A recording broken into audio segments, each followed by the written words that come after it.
समादरणीय धार्मिक सज्जन वृंद, मातृशक्ति। तो यजुर्वेद का हमारा स्वाध्याय चल रहा है। इसके माध्यम से हमें मनुष्यों को कौन कौन से कर्म करने चाहिए, कौन से नहीं करने चाहिए, इसका बोध होता है। 33वां अध्याय है। कल हमने मंत्र संख्या 41 का विचार किया था और उस मंत्र में परमेश्वर ने मनुष्यों को क्या प्रेरणा दी थी कि जैसे विद्वान लोग ईश्वर का आश्रय करते हैं, ईश्वर के गुण कर्म स्वभावों को जानते हैं, धारण करते हैं, उसकी आज्ञाओं का पालन करते हैं, उसमें प्रेम रखते हैं, वैसे ही दूसरे मनुष्यों को भी करना चाहिए। और जैसे विद्वान लोग संसार की वस्तुओं के गुण कर्म स्वभाव को प्रकाशित करते हैं, उनके पास विद्याएं होती हैं, इसी प्रकार से सामान्य मनुष्य भी कुछ ना कुछ जानकारी तो रखते ही है। तो उन जानकारियों को दूसरे जो अपने मित्र, साथी, पड़ोसी, संबंधी हैं उनको बताना चाहिए, जिससे कि वो भी उस जानकारी से लाभान्वित हो और ये जो विद्या की परंपरा है वो चलती रहे। संसार के अंदर लोग मूढ़ ना रहें, अविद्याग्रस्त ना रहें, विद्या से युक्त होकर सुखी हों। आज मंत्र संख्या 42 का स्वाध्याय किया गया।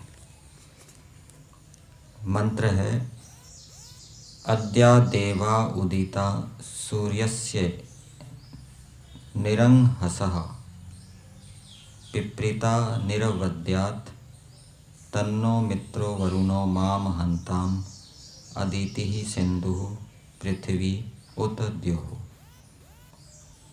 इस मंत्र में प्रार्थना की गई है कि मित्र, वरुण, समुद्र,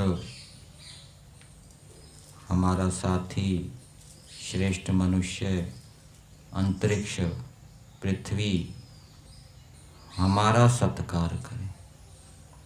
वैसे तो सत्कार हम करते हैं, विद्वानों का सत्कार करते हैं और ईश्वर का भी सत्कार करते हैं, ईश्वर भी सत्कार करने योग्य है।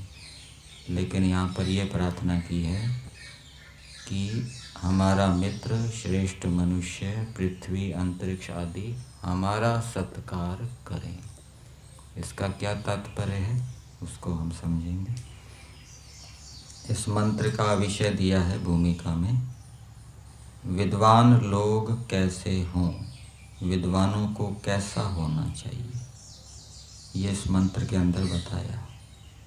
तो इसके भावार्थ में दिया है, जो विद्वान मनुष्य प्राण आदि के तुल्य सबको सुखी करते हैं। हमारे शरीर के अंदर प्राण हैं, वो दिन रात अपना काम करते रहते हैं, विश्राम नहीं करते।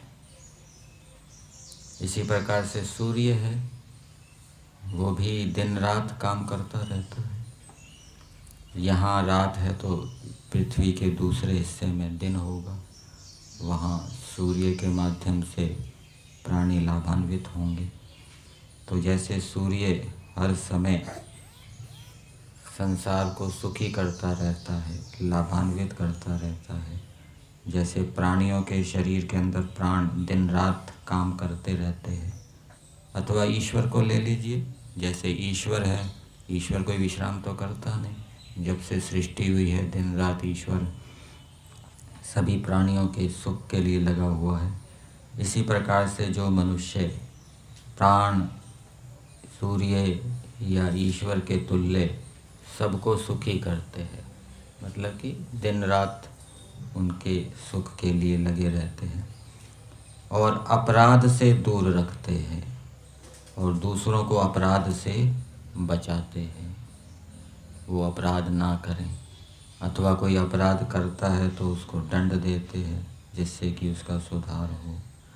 तो ऐसे जो मनुष्य हैं जो सभी को सुखी करने में लगे रहते हैं और दूसरों के दोषों को, दुर्गुणों को दूर करने का प्रयास करते हैं, वे जगत को शोभित करने वाले हैं। तो वे जगत को क्या है, सुशोभित करते हैं। तो ये वेद का आदेश है, परोपकार करो, संसार को दुर्गुणों से, बुराइयों से दूर करो, निरंतर संसार के मनुष्यों को अच्छाइयों से युक्त करो। तो इस वेद के अनुकूल जो चलेगा वो सुशोभित होगा। अब मंत्र के शब्दों को पदार्थ के माध्यम से देखते हैं। विद्वानों को संबोधित किया जा रहा है। हे देवा, विद्वान लोगों, जिस कारण सूर्यस्य उदिते, ये मंत्र के अंदर उदिता दिया है और पद पाठ में भी उदिता इति उत्ईता, ये सप्तमी विभक्ति है और सप्तमी विभक्ति के स्थान पर आ आदेश हो गया है। पदार्थ के अंदर आप देखेंगे उदिता का अर्थ दिया है उदिते, तो उदय होने पर ये अर्थ हो जाएगा। तो जैसे हे विद्वान लोगों, जिस कारण सूर्य के उदय होने पर अद्य आज अंहसः अपराध से हमको निरंतर बचाओ। तो प्रातःकाल से ही विद्वानों का ये कर्तव्य है कि वो दूसरे मनुष्यों को अपराधों से बचाए। ये पुलिस होती है, ये दिन रात काम करती रहती है, ठीक है। सवेरे सवेरे भी उनकी ड्यूटी रहती है, कोई अपराध ना करे, अपराध करने वाला कोई होता है तो उसको पकड़ते हैं। तो ये विद्वानों से प्रार्थना की गई है। क्षत्रिय है वो भी विद्वान होता है, वो अपराध से बचाता है, और जो ब्राह्मण है पढ़ाने वाला वो भी अपने शिष्यों का निरीक्षण करता है, कोई गलत कार्य ना करे। तो सूर्य के उदय होने पर आज अंहसः, अंहस अपराध को कहते हैं, अपराध से हमको निरंतर बचाओ। तो ये विद्वानों का कर्तव्य है। इस वेद के मंत्र के अंदर बताया है कि वो मनुष्यों को निरंतर अपराध से बचाए। विद्वान ब्राह्मण भी हो सकता है, क्षत्रिय भी हो सकता है, वैश्य भी हो सकता है। वैश्य के नीचे काम करने वाले हो सकते हैं, उनको अपराध से बचाएगा, क्षत्रिय बचाएगा, ब्राह्मण बचाएगा। वानप्रस्थी है वो भी विद्वान है, वो विद्याओं को पढ़ के वानप्रस्थ में गया है, वो भी अपराध से बचाएगा, ठीक है। सन्यासी है वो भी अपराध से बचाएगा, और ब्रह्मचारी है वो भी कुछ कुछ जितना जितना उसने पढ़ा है वो अपने साथियों को बताएगा, उनको बुराइयों से बचाएगा। जो नए विद्यार्थी आते हैं उनको बताएगा आपको ऐसा करना चाहिए, ऐसा नहीं करना चाहिए। तो ये सब के लिए जो जो विद्या से युक्त हैं, ये वेद का आदेश है। और अवद्यात, निंदित दुख से निहि विपरीता, निरंतर रक्षा करो। और हमारी ये प्रार्थना विद्वानों से कर रहे हैं सामान्य लोग, तो सामान्य लोगों को भी विद्वानों से प्रार्थना करनी चाहिए कि आप हमें अपराध से बचाइए, आप ऐसे नियम, ऐसी व्यवस्था बनाइए जिससे कि हमारी अपराध करने में प्रवृत्ति न हो। फिर आगे दिया तत् इससे मित्रः, मित्र या मित्रः पुल्लिंग में दिया है। वैसे पुल्लिंग में मित्र शब्द का अर्थ सूर्य होता है, आपने पढ़ा होगा, सूर्य होता है। और नपुंसक लिंग में साथी अर्थ होता है, लेकिन यहाँ पर मित्र शब्द का अर्थ सुहृत दिया है, साथी अर्थ दिया है। तो इससे मित्र, वरुणा का अर्थ किया है श्रेष्ठ। यहाँ श्रेष्ठ का मतलब श्रेष्ठ पुरुष लेना चाहिए। अदिति का अर्थ किया है अंतरिक्ष। सिंधु का अर्थ किया है समुद्र। पृथ्वी, भूमि और द्यौ, प्रकाश, ये सब हमारा सत्कार करें। जिस इससे, किससे? जब हम, ये प्रार्थना करने वाले कह रहे हैं कि जब हम अपराध से बचे रहेंगे तो ये मित्र, श्रेष्ठ मनुष्य, अंतरिक्ष, समुद्र, भूमि आदि हमारा सत्कार करेंगे। तो अर्थापत्ति से क्या निकला कि यदि हम अपराध करेंगे, बुरे कार्य करेंगे, दोषों को करेंगे, तो भूमि, प्रकाश, अंतरिक्ष हमारे मित्र हमारा सत्कार नहीं करेंगे। हम गलत कार्य करेंगे तो मित्र हमारा सत्कार नहीं करेगा, और अच्छा कार्य करेंगे तो मित्र हमारा सत्कार करेगा। इसी प्रकार से भूमि है, भूमि हमारा सत्कार, अच्छा कार्य करेंगे तो भूमि हमारा सत्कार करेगी। कैसे? भूमि तो जड़ है, वो कैसे सत्कार करेगी?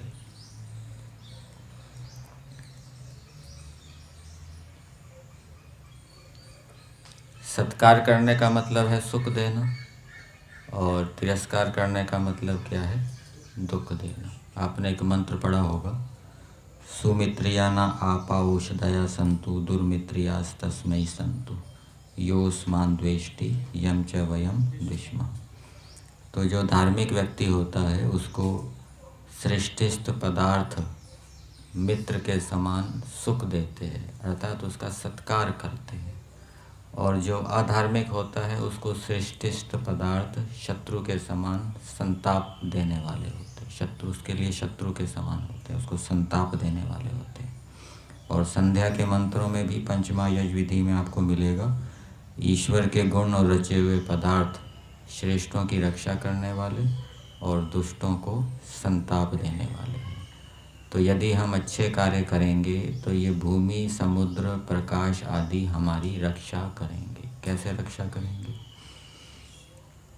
हमारे पास जो इनसे संबंधित विद्या है उस विद्या का हम ठीक ठीक देश काल परिस्थिति के अनुसार उपयोग करेंगे।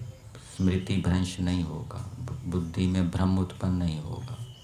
बुद्धि में भ्रम उत्पन्न हो जाता है ना, तो फिर व्यक्ति उस पदार्थ का दुरुपयोग करके अपनी हानि कर लेता है। जब बुद्धि में भ्रम उत्पन्न होता है, स्मृति भ्रंश होता है, तो व्यक्ति अधिक खाकर अपनी हानि करता है। जो भोजन हमारी रक्षा कर सकता था वो बुद्धि में भेद होने के कारण, स्मृति भ्रंश होने के कारण, उसके सीमित मात्रा में खाने से लाभ होता है उसको भूल गया, अधिक खा लिया, तो वही भोजन हमारा तिरस्कार करता है, हमारी हानि करता है।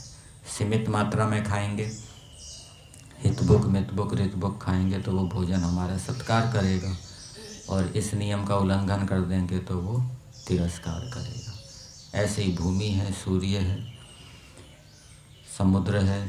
समुद्र से किस प्रकार से हमें लाभ लेना है, ठीक बुद्धि नहीं होगी तो हम समुद्र से हानि भी उठा लेंगे।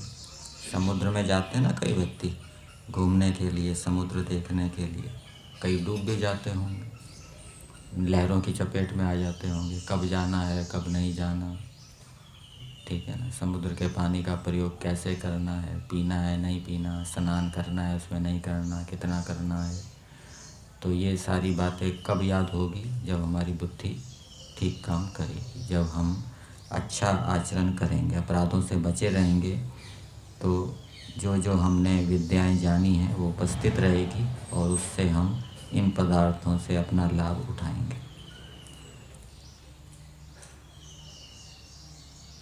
तो मंत्र का संदेश मनुष्यों के लिए ये है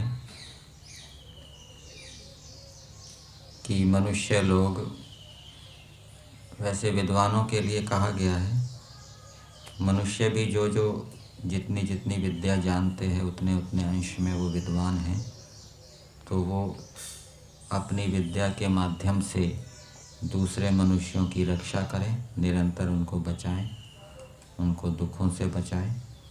और इस प्रकार से यदि करेंगे तो सभी पदार्थ हमारा क्या है, सत्कार करेंगे। ये ईश्वर की आज्ञा है। इस ईश्वर की आज्ञा का पालन करेंगे तो हमारी बुद्धि ठीक काम करेगी, और बुद्धि के ठीक काम करने से सृष्टि के जो पदार्थ हैं वो हमारी रक्षा करेंगे। वेद की आज्ञा क्या है? जो हमने जाना है उस ज्ञान से दूसरों का भी हम निरंतर लाभान्वित करते रहें, उनको देते रहें, उनको अपराधों से बचाते रहें, उनके अंदर अच्छे गुणों को धारण करते रहें। ये कार्य करेंगे तो हमारी बुद्धि उत्तम बनी रहेगी। बुद्धि के उत्तम बने रहने से फिर हम ऐसा व्यवहार करेंगे जिससे कि पृथ्वी सूर्य आदि से हम लाभान्वित होंगे, उनसे हम हानि नहीं उठाएंगे। यहीं तक।